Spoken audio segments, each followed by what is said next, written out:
Please rise for the Pledge of Allegiance.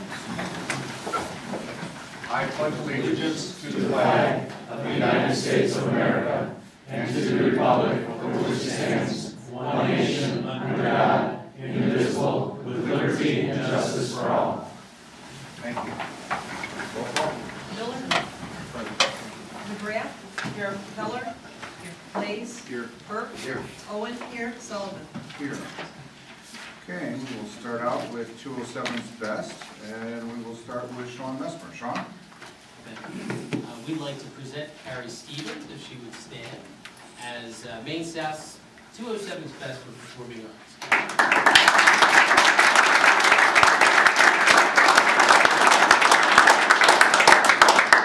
Start out with just a bit of her own writing because I like it so much. 6:30 a.m., cup of cider in hand, already humming the song I'm about to rehearse. I walk down the halls of the Fine Arts Department, ready for the 14-hour day ahead of me. Arriving this early and not leaving until 8 p.m., I put in more hours than perhaps some of the teachers themselves. But I wouldn't have it any other way. I came in as a freshman cramming 9 classes into my schedule, no lunch, no study halls. I headed straight for the Fine Arts Department and familiar faces of the teachers that my siblings love so much, with an already instilled respect and passion for the amazing work they did. I have lived every day of my life since in the Fine Arts wing. Thus, without a doubt, the Fine Arts have shaped me into who I am today. Involved in choir, band, and drama, each of the elements of the Fine Arts has had a different impact on making me who I am. They have taught me things that have not only made me a more confident individual who is proud of who she is, but have also given me the tools to share the love and passion I have for the arts with others. I don't think, out of her words, none could better come to mind. When you talked with the members of our Fine Arts Department, they couldn't say enough. Talents as extreme as her interests. Talented musician, vocalist, actress, crew member, and leader. Whether she's leading a thespian meeting, leading crew, stage managing a production, or assistant directing, Carrie leads by example. She is, you cannot be in that part of the building without seeing Carrie's face.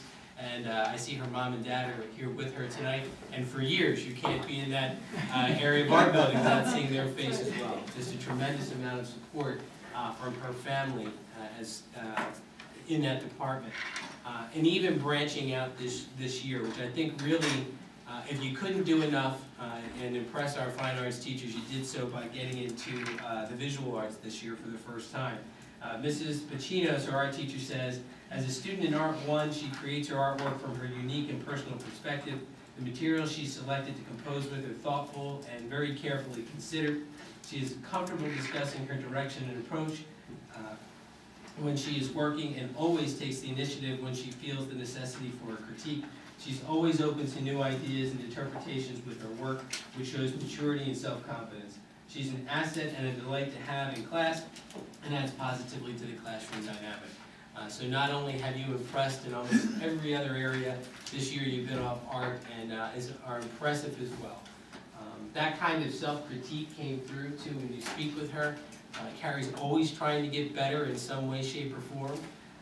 And maybe one day we'll be lucky enough, as I know that you're interested in getting into arts education, to have Carrie come back to us as well. So I give you Carrie Stevens.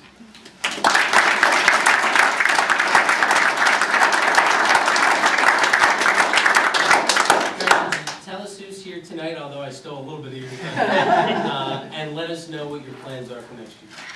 This is my dad and my mom, Roger and Sue Stevens. Next year, I plan on going to North Park University to double major in theater and music education. Thank you. Very good. Carrie, come on up. We have some gifts for you. Congratulations.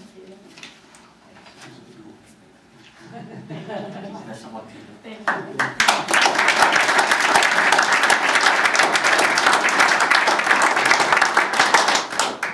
Okay, we move on to Maine East, Mike Pressler. Mike? Hi, everybody. I'm very pleased to introduce Katie Bremer to you.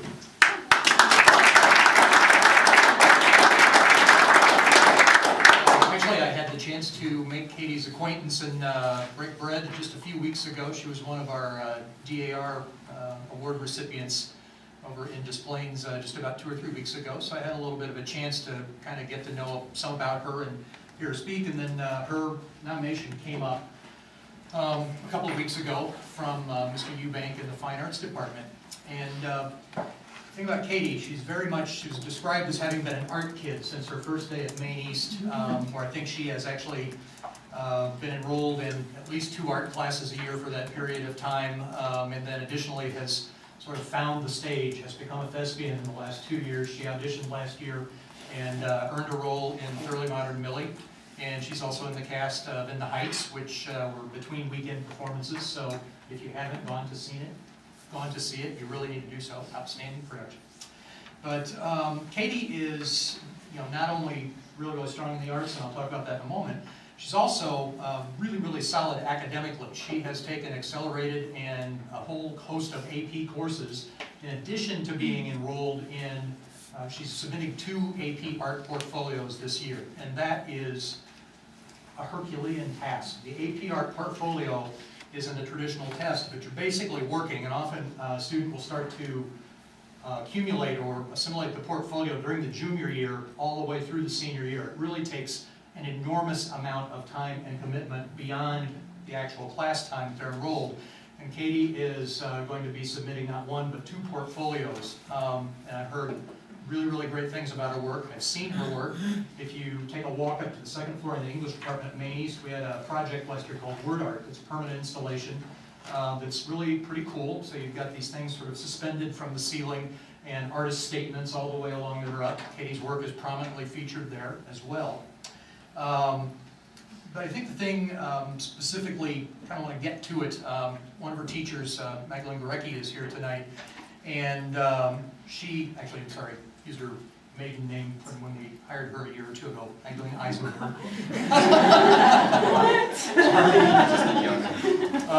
Magdalene wrote the following. She said, "Technique comes with ease to Katie, so she places a lot of focus on the stories she tells with her art. Her narrative elevates the art into a professional, mature category. Katie's current AP work is simply astonishing. Both portfolios tell a story through art. It's remarkable to see what this young woman comes up with on her own. Katie works hard. She's a dedicated student and artist. Katie's skill and dedication have allowed her to successfully work on 2 AP portfolios, which is an enormous commitment in terms of time and focus. Both her AP painting and AP photo work is of a very mature and professional quality. Her work is inspiring to her peers and to her teachers. Katie spends the majority of her free time working on and improving her art to produce a solid body of work. Her energy and humble nature make Katie a beloved student not only in the art program but in all her classes. Katie is a leader due to her approachable personality and articulate mannerism. She's a highly intelligent student who engages in the world around her. She uses what she has learned and experienced and puts it in her art. Most importantly, I believe that Katie is a very mature young woman who's ready for the next step. I believe she'll prove to be a great success in college and beyond. She'll shine in college in the way she shines here in the halls of our high school. Overall, Katie is an absolute delight. I feel so honored to have watched this young artist grow and mature in skill and creative conception." Everything I hear from teachers in the academics to all of the folks who said something about her in the fine arts, same thing. She's very intelligent. She's incredibly dependable. She's disciplined in her approach, and she's humble. Another teacher said, she's the kind of student you don't ever forget. She's the kind of student you're proud to have taught. The kind in the future will make our district proud. So on behalf of us all at Maine East, I congratulate you as our 207's best in elective and performing arts. Katie Brennan.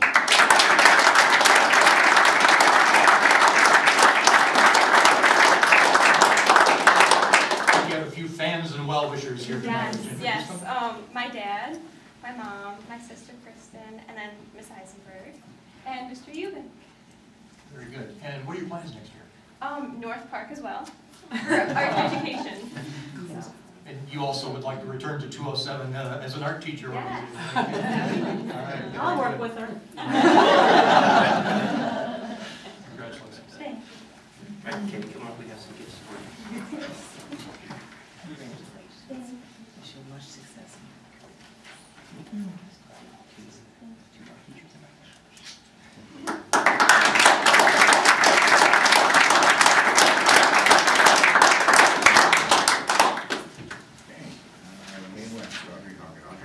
I am proud to introduce to you Danny O'Hara.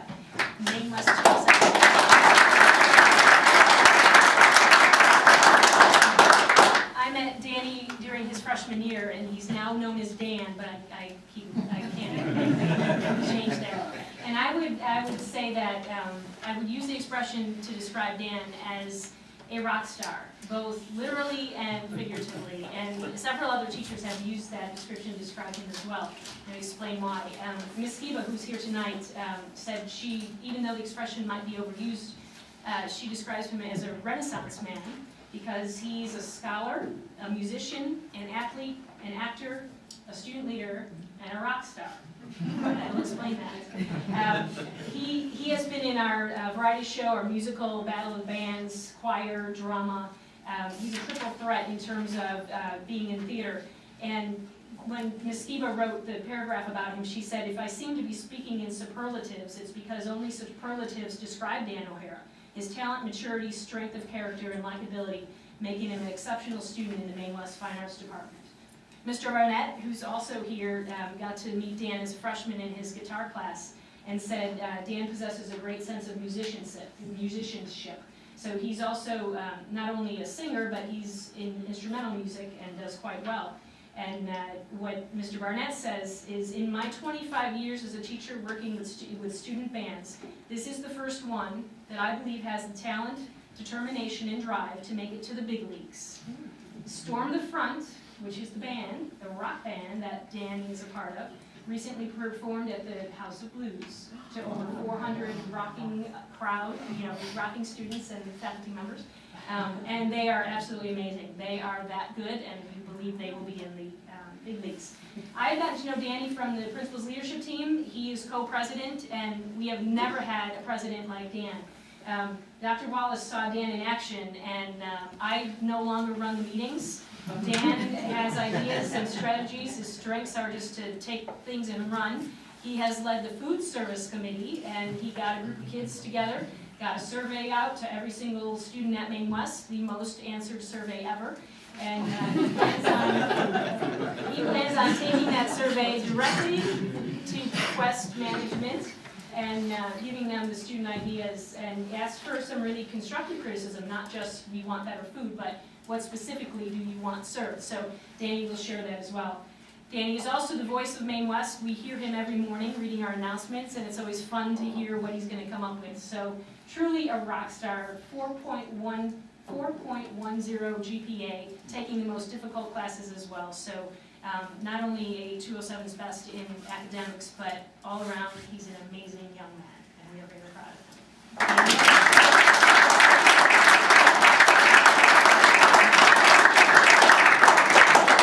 Dan, tell us who's here with you tonight, and what your plans are. Awesome. So first, this is my dad. His name is Mr. O'Hara. My mom, her name is Mrs. O'Hara. And then my drama teacher, Mrs. Skiba, and my guitar teacher, the head of the department chair of Fine Arts at Maine West, Mr. Barnett. And your plans? My plans are I intend to pursue a BFA in acting. At what school, I'm not particularly so sure yet, because I'm still waiting to hear from Roosevelt College, but all right. I can go to Columbia. And watch for his band Storm the Front. I'll also continue that too. Yes. Yes, come on up, please. That's chicken and everywhere.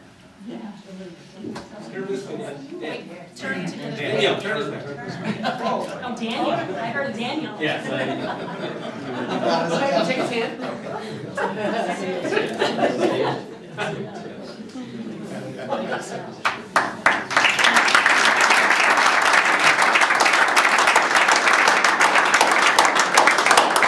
Dan, I assume Daniel was just one step short of him using your middle name. Okay, Carrie, Kathleen, and Daniel, I want you to remember all these volunteer board members when you're famous doing your artistic stuff. When one of them asks you for an autograph, be generous. Okay, the three of you are going to step out the hall with your principals and get some pictures taken with Mr. Berry. This is an open meeting. All of you are welcome to stay for the open meeting. Otherwise, if you'd like to leave, this is the opportunity for you to stay. So thank you all for coming. Thank you.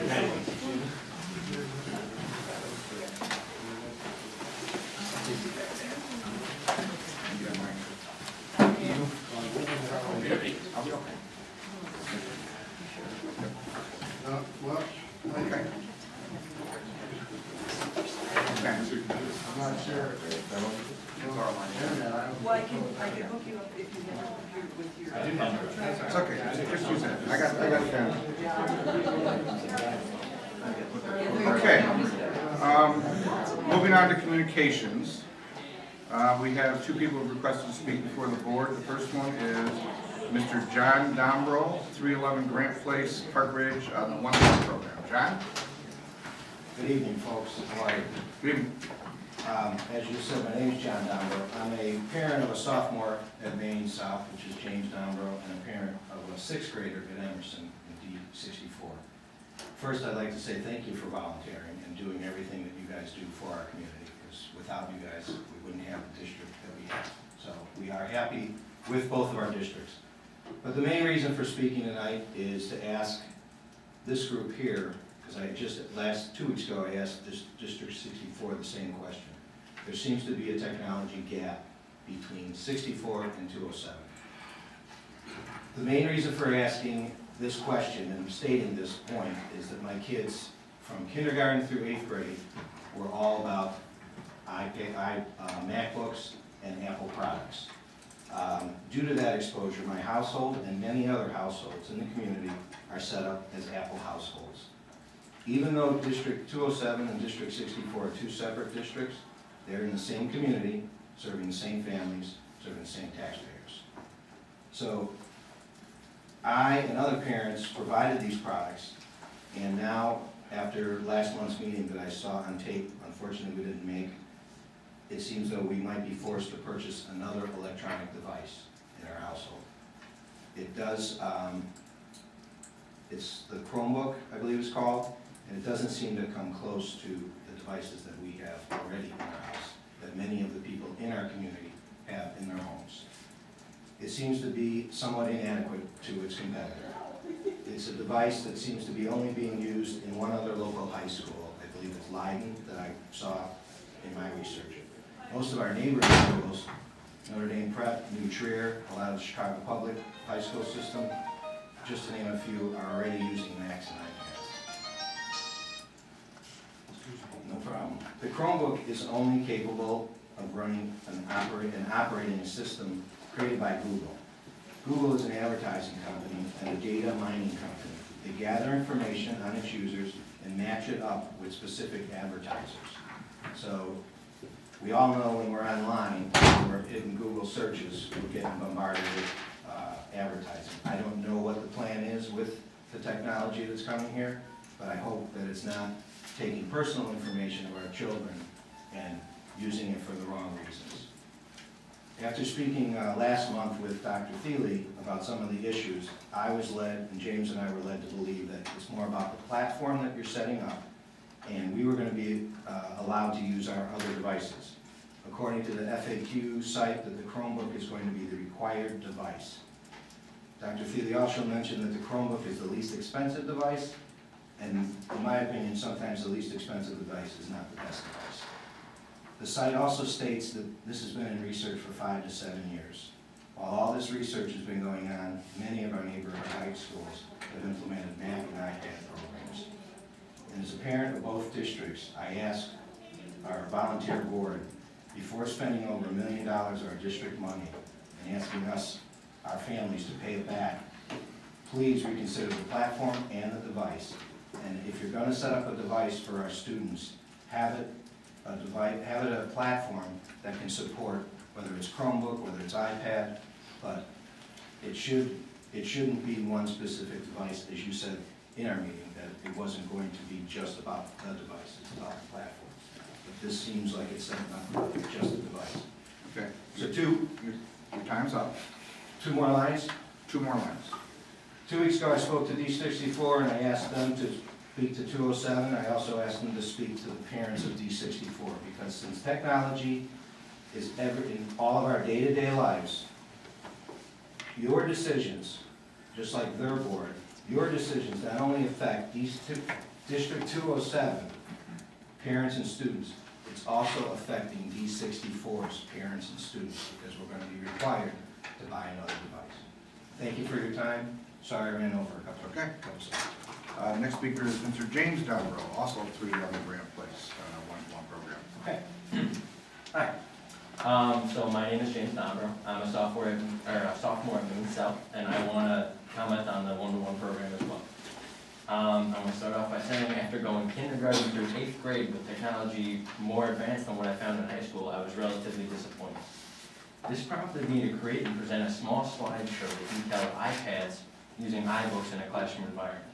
I presented this to the entire science department, all the department heads, and numerous other teachers. I showed them what I was doing every day with my biology book on my iPad. The response I received from all of them was incredible, and they really loved the idea of using a device like this to replace the textbooks that we carry every day. These iBooks are engaging, interactive, and you can't compare them to anything you would find on a printed page or any other ebook. A few weeks ago, we heard about this one-to-one program for freshmen and sophomore students, and I was disappointed because I'm going to be a junior next year. Once again, I seem to be missing out on some of these technology benefits. It seems as though all the progress I had made last year was lost. And now I fear that incoming freshmen and sophomores are going to be required to purchase a device that costs a little bit less than an iPad, has a shorter battery life, is lacking a touchscreen, and does not have the storage of an iPad. A Chromebook is a web browser in my opinion, and it can't do much more than that. I would like to share a few of the concerns that students and teachers have regarding a Chromebook. The first one was last week the whole district experienced a few days of internet outage, and it was unreliable and completely absent sometimes. This problem was also present today from 10:45 on, and we were unable to get online at all. While using a Chromebook last week during the outage, I experienced that it was rendered useless.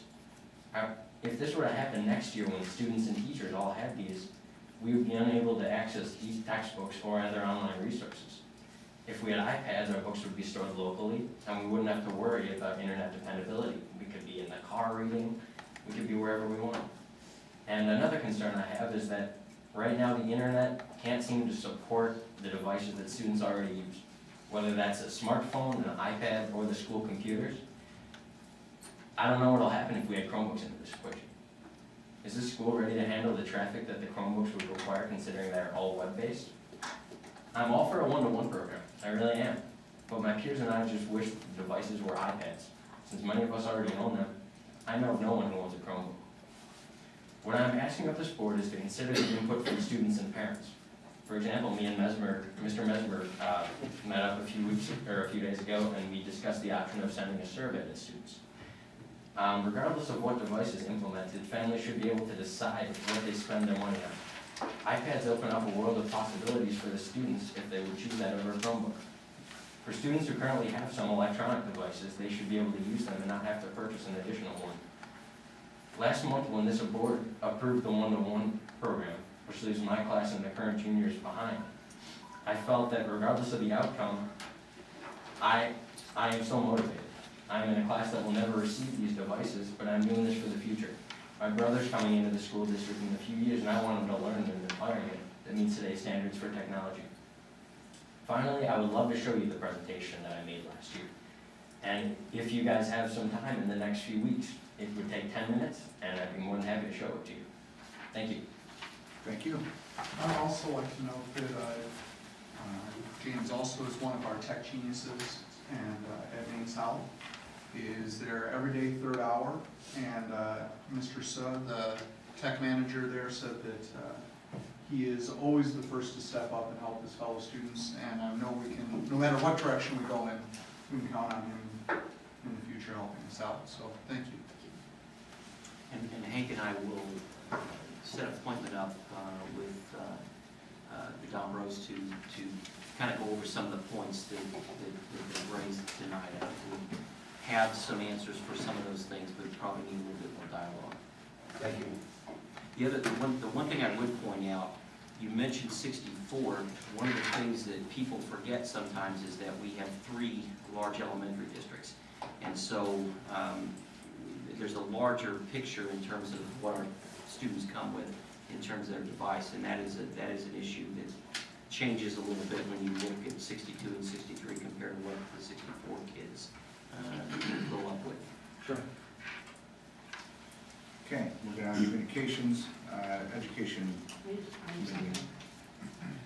If you have not received your invitation to the Ed Foundation, then I would like to remind you that it is April 4th, and it is $50, and this is very beneficial for tours the foundation tours. And you can purchase your tickets online. Excellent. And then just one other thing from the community, the police department is having a town hall meeting discussing roads which you might be interested in attending. I have some sheets on. Any other general comments? Okay, Education Committee meeting on February 4th. Donna?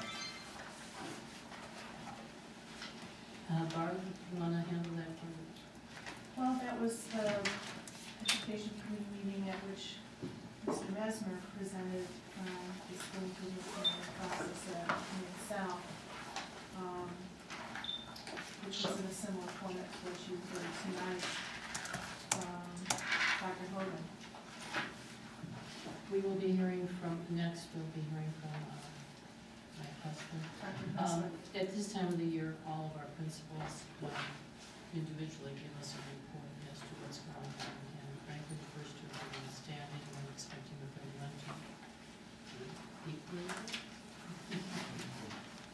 I have a question on the minutes. Sean, this is actually for you. It says the team guidance model assigns all incoming freshmen to 14 consisting of counselors being. Is that all or is that all special education students? Or is it That'll be all students. All students that you're going to have as a team? We'll have a team model, much like every Zebra. Thank you. Any other questions on the Education Committee? Mr. Lays, Finance Committee from February 7th and February 28th. Sure, we held two meetings during the month of February. In addition to spending a lot of time on looking at some different areas of the budget over the last couple of months, two significant projects that the Finance Committee has been working on with the administration is number one, consideration of a tax abatement, a recommendation that appears on the agenda this evening to abate $1 million in property taxes and return that to the taxpayers of Maine Township. The other item that we've been working on and is in progress is consideration of the practicality of a multi-year budget cycle, so that there's a little bit more extensive planning for years 2 and 3. Some forecasting is already done, depending on the project, whether it's technology or buildings or just a general forecast, 5 or 10 years. But we're looking at some other strategies on that.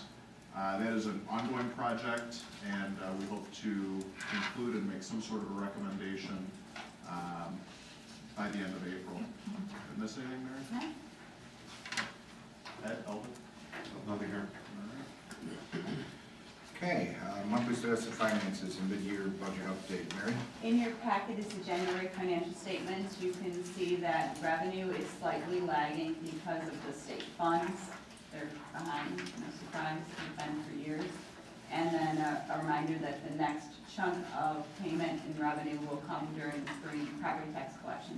On the expenditure side, we're doing a little bit better than budget primarily because we had no medical premium increase mid-year, where we had budgeted an 8% premium increase. Also in the monthly financials is the detailed mid-year budget projection and status, which shows that because of not needing the contingencies thus far, we still have several months to go, and because of the employee benefits and medical premiums, we are projecting to end the year slightly better than a $4 million budgeted surplus. I will take any questions on either the January financials or the mid-year budget. I have a question, and it isn't specific to the sequestration will affect us. About how much? Is it $2 million or more? Well, that is a great question, and if anybody could answer that question, we'd be able to tell you the number that we've heard. We've heard that it'll affect us next year. We've heard that it'll affect us in 14-15. We've heard that it'll be anywhere from 5.1% to 9.3%, depending upon the programs. So they're very vague with the exact impact to our district. And federal funding is what percentage of our annual budget? It's about 3%. So it's 5 to 9% of 3%. Correct.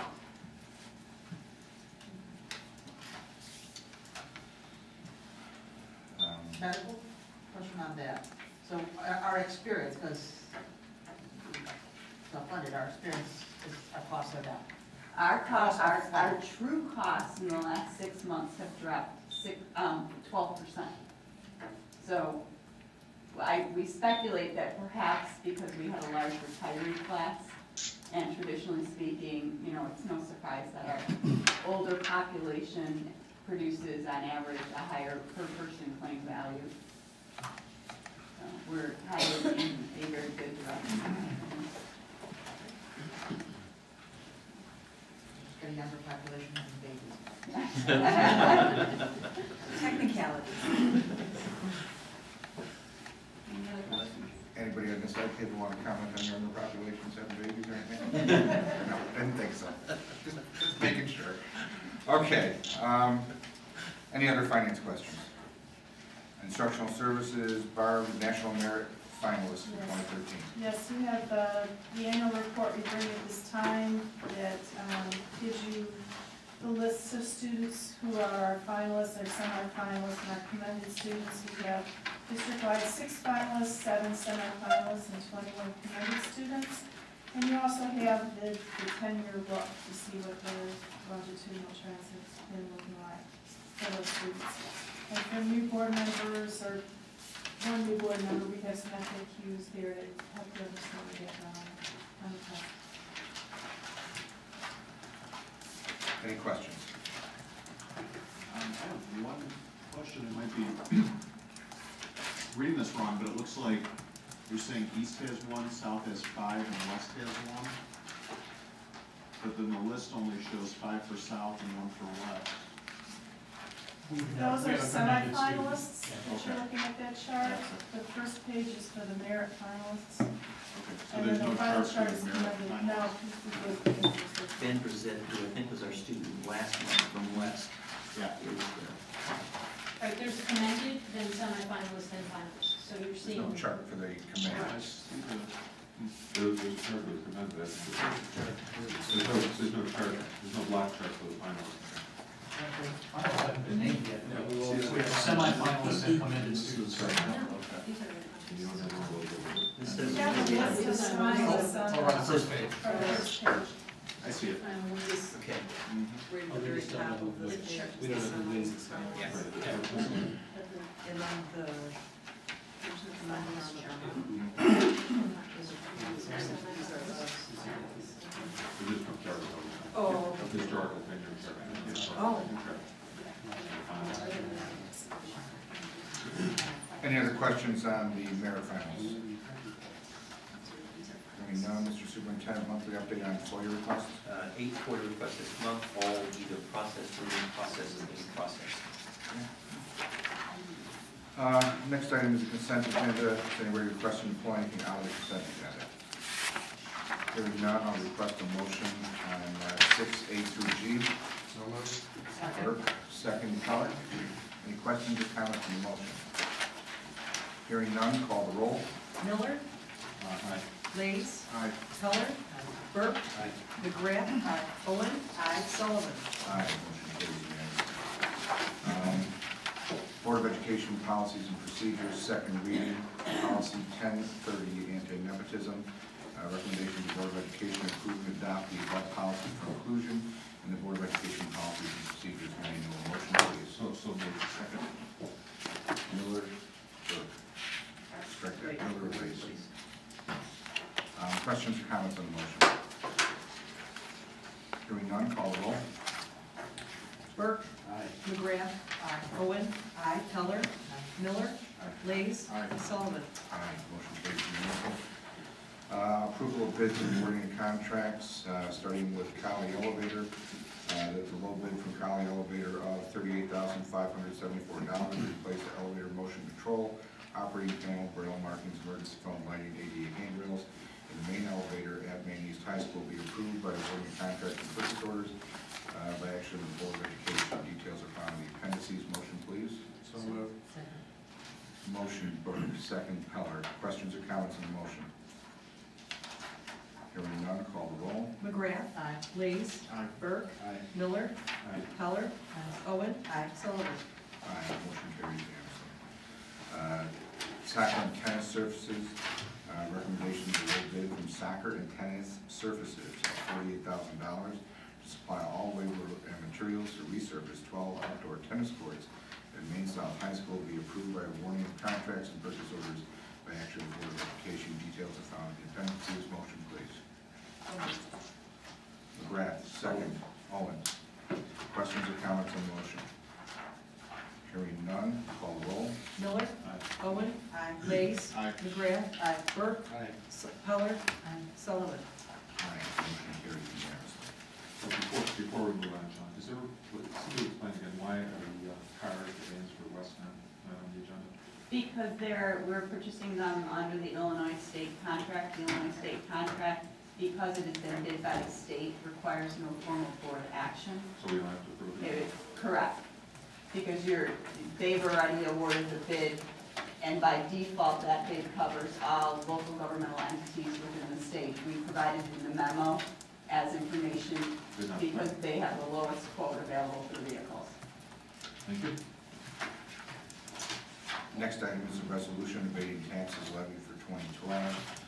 That the Board of Education approve the abatement of $1 million in taxes levied for 2012 and adopt a resolution transferring funds from the educational fund of the district to certain bond and interest funds of the district and abating taxes heretofore levied for the year 2012 to pay for the debt service on certain of the outstanding bonds of the district as recommended by the Finance Committee. Details are found in the appendices. Motion, please. So moved. The motion Lees, second Burke. Questions or comments on the motion? I'd just like to comment that I think this is a great testament to the cooperation between the board and the administration. I think this is a very significant moment in the financial side of District 207, returning a significant sum of money to taxpayers in light of a surplus. And also, I think it's worth noting that it's quite a turnaround in District 207 from the types of things we were working on financially just a few years ago. And I think it represents a lot of hard work, not just on the part of our administrative team, but also staff in each and every one of our campuses on saving money and operating in a more efficient fashion and being able to expand educational opportunities for students while being respectful of the taxpayers that support our school district. So I look forward to voting in favor of this motion. And I think also Ken might agree that over the past couple of months on the Finance Committee, in the Finance Committee, we've met the definition of healthy tension. Yes, as Roger Crawford used to say. And anytime something happens in the school, and I think Eric captured it really well, I want to give a lot of credit to Ed Miller tonight, who has worked on this issue for a number of years now. And, Thank you, Eric, for that happen. Any other comments on the motion? I've not been able to attend finance committee meetings, unfortunately, so perhaps you can help me understand how this will impact, and what this will impact in terms of future projects or things that we have planned for the district. And What we started a 10-year philosophy that we hope to carry forward into the future by taking a look at how we performed during the last fiscal year. So during the last fiscal year, we had a surplus that's not a one-time because of the property tax payments of $3 million. The recommendation was to bank $2 million of that surplus for future capital projects because we know we have a 10-year facility plan that we can't fully fund. So that would give us $2 million specifically that would allow us to not have to cut $2 million from certain projects that we planned for 14-15. And then return $1 million to the taxpayers of the district. And we would then look on an annual basis, how did we perform the last fiscal year to see if there, our goal is to continue to perform well so that we can then take a look at how much of this money do we put towards capital projects or other needs of the district, and how much do we recommend to abate the taxpayers. And that, because right now there's so much uncertainty in state and federal funding that we can't look, it's difficult to look to the future and say with any certainty how our future looks in terms of funding. But certainly once we close out a fiscal year, we know we have a number to point to say how we perform.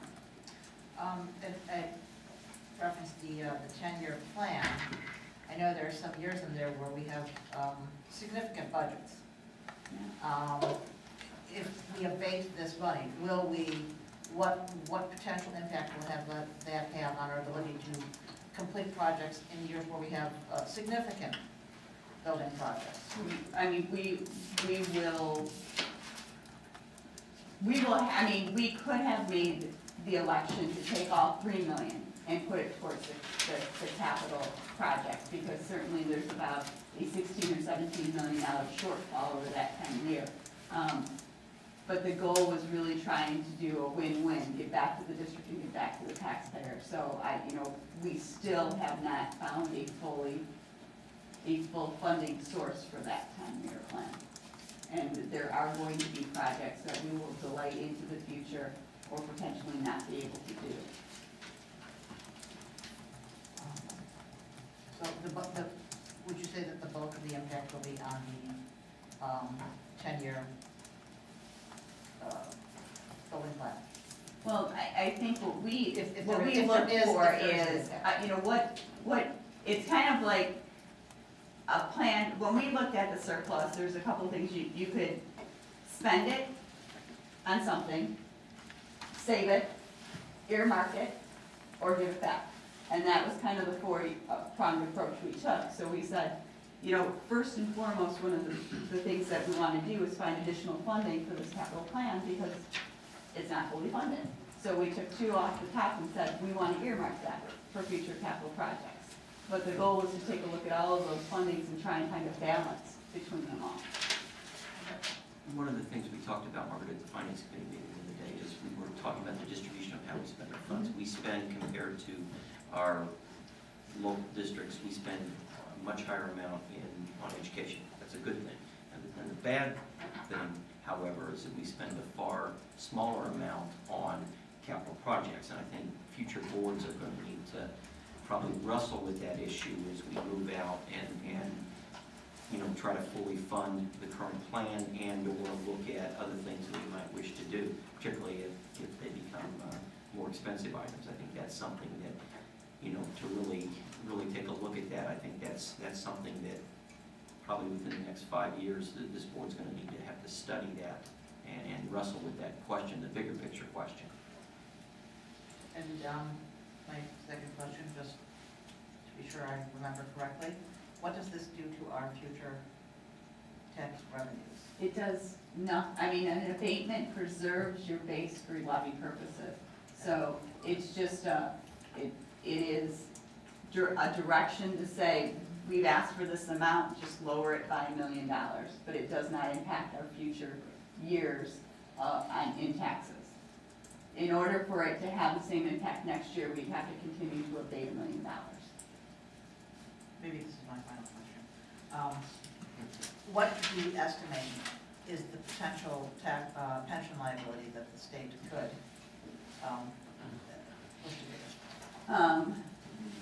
it is a moving target. It depends on where that normal cost number falls. It depends on how fast they do it. A 0.5% is about $330,000, which is talked about, Hazen. That makes 1%, $650,000. That makes the 10% normal cost target that they talk about $6.5 million. So the range is $0 to $6.5 million a year, depending upon. Have you read the newest bill? Excuse me? Have you reviewed the newest bill? Well, I believe there are like 5 bills. Was that delayed? Well, the newest one, the Negrix Cross bill, I haven't reviewed that yet.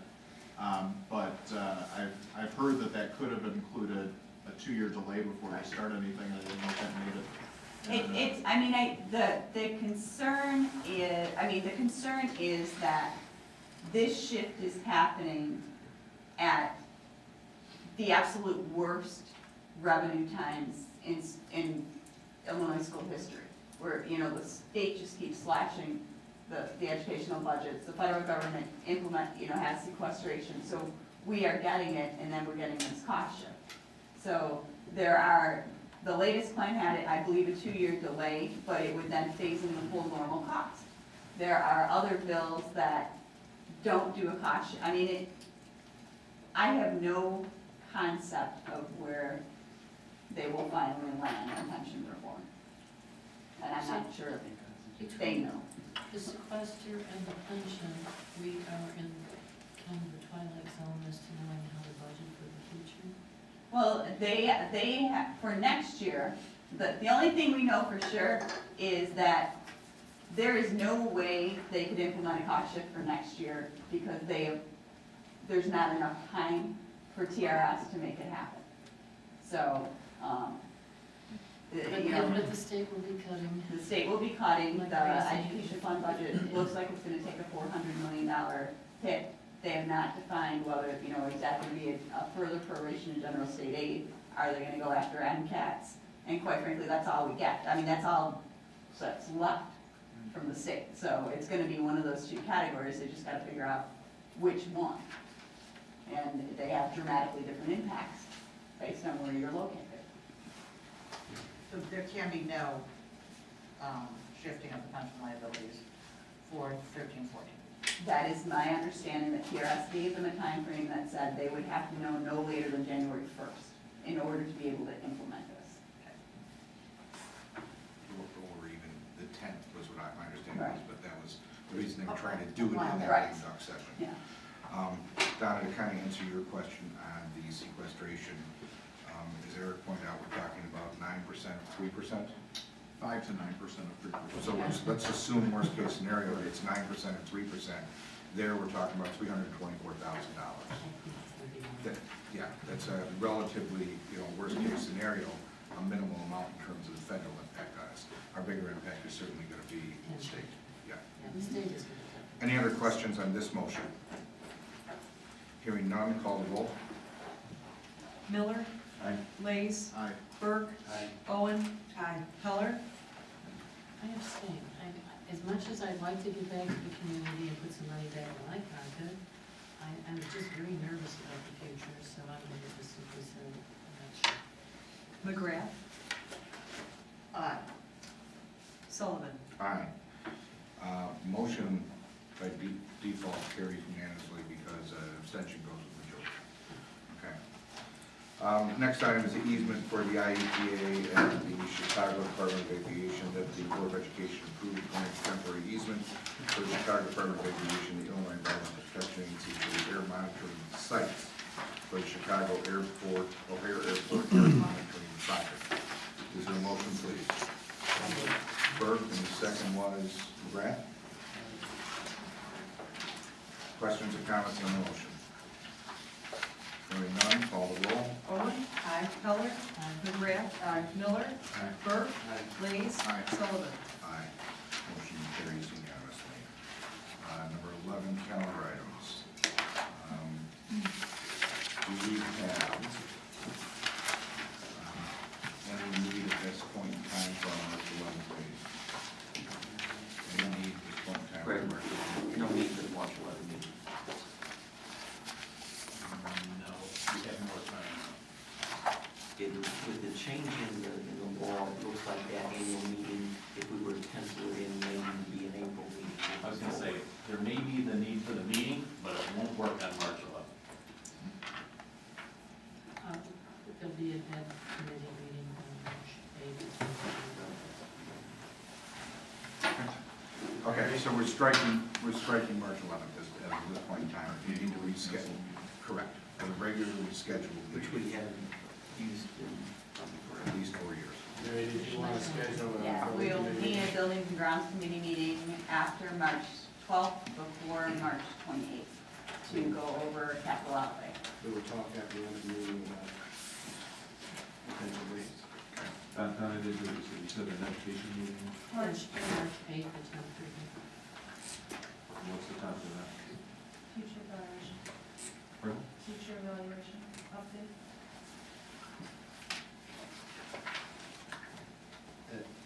What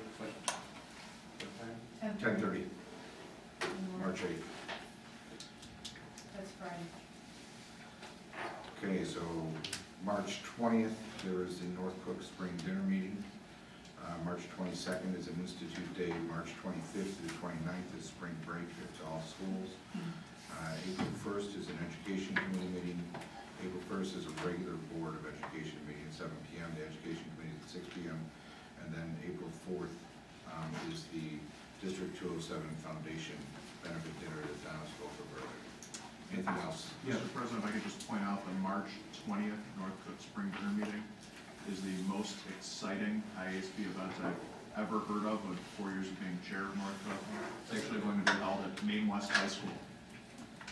And is it just you excited, or is Dr. Haugen excited I'm too? really excited, but I can say she holds a lot of events at Maine West. But I can so- tell you that the most excitement that I've heard comes from ISB, who is very excited about the program that Dr. Haugen has put together, and the involvement of students and putting something Oh, it's together. dance program and music program. It's gonna be neat evening.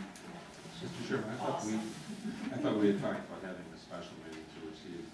That's a possibility, and we'll discuss that following closed session. Anything else? But one of the days that we talked about was March 20th, which I'm sure Eric is not excited about, but. Be much less excited. I don't, obviously, the business of the board is more important than anything else we have going on within the district concerning some of those matters. However, we would, I think, properly defer to other events that were previously scheduled. Anything else on calendars? Okay, we're gonna go into closed session on which topics? Greg, no student personnel issues? I'd like to put that on the agenda as a time for our closed session. Okay. You have students in minutes. And maybe, okay. So any other communications to come before the board at this time? Hearing none, do we have a motion to go into? So what's the list? A, B, C, D. We have a motion to go into closed session for the purpose of student personnel, review of closed session minutes, appointment, employment, compensation, discipline, performance, or dismissal of specific employees, and probable imminent or pending litigation. Donna, you say you moved? I did. Heller, second is Owens. Any questions or comments on the motion made by Heller and Owens? Hearing none, call the roll. McGrath. Miller. Aye. Lays. Aye. Burke. Heller. Owen. Sullivan. We are in closed, aye.